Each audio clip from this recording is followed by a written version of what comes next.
George Campbell. I'm the CEO of TeslaSuit. I think the event was amazing. It's great to hear about the latest in AI, about the trends, really understanding like how things are moving and how quickly things are moving.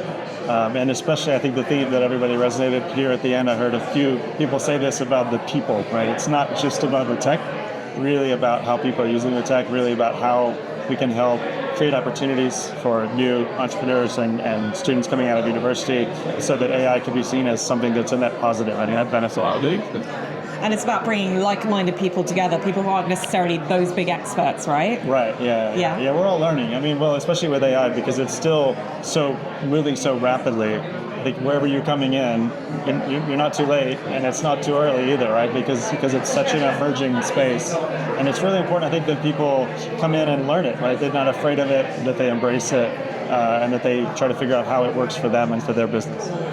And how does AI change when we've got it in theory here being talked about in an event, but actually implementing it in organizations and work? What do you think the big differences are there? Do you think that we'll carry on a lot of these learnings, or do you think it's unrealistic? I think it's kind of different for different people, because people are understanding more and more how AI, not the fundamental technology, how it works, but how it works for them. And so I think it's important to come together to hear how other people are using it and to be able to really learn from each other. So these kind of events are critical because, you may use it a different way than I do, but I might be inspired by what you're doing to think about my situation and how I can use it. And without being able to meet as a community and discuss the ideas, it's just more valuable when we do it together. And what have the both benefits and challenges been for you within TeslaSuit using AI as part of your organization, changing the culture within it to embrace AI as well? Yeah. Well, we're a startup, and so I think so there's everything from sort of limited budget realities, to really then getting the team to embrace it and not fear it like as a replacement for what they're doing. I think the challenges though also are like understanding how and where to apply AI within our structure. We make a product that's very physical. People wear a suit and feel sensations. So the physical product itself is not necessarily changing by the way that AI is being used, but AI is kind of a value add to the solution that we're providing, right? Because there's a lot of data the human body is transmitting, both from the computer to the computer. It's a peripheral essentially, and being able to understand how to work with that in the AI sense.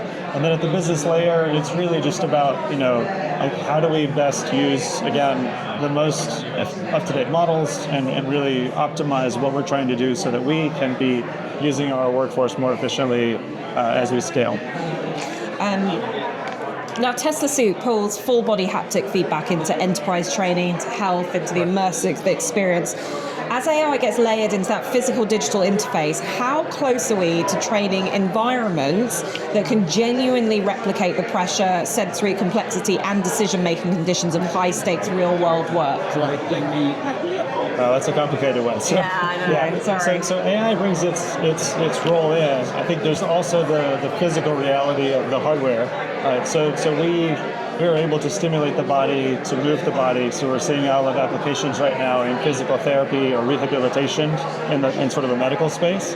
While we also see people training for high-risk scenarios, like hazardous waste removal, bomb defusal, military police training, and really being able to optimize how people train in the moment, feeling the situation really in their body.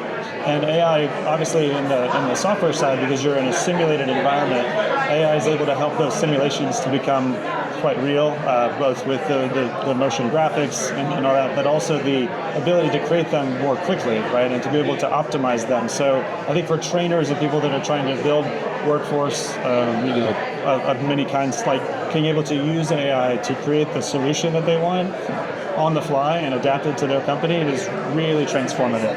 And how do you think that transformation will materialize in 5, maybe 10 years time from now? Where do you see AI going? Yeah, well, I mentioned a little bit on my panel. I think the part of it is the speed to the solution, right? So sometimes you still, in today's case, if you still want to build a simulated environment for a particular scenario, it still takes a lot of data, a lot of time, and those things.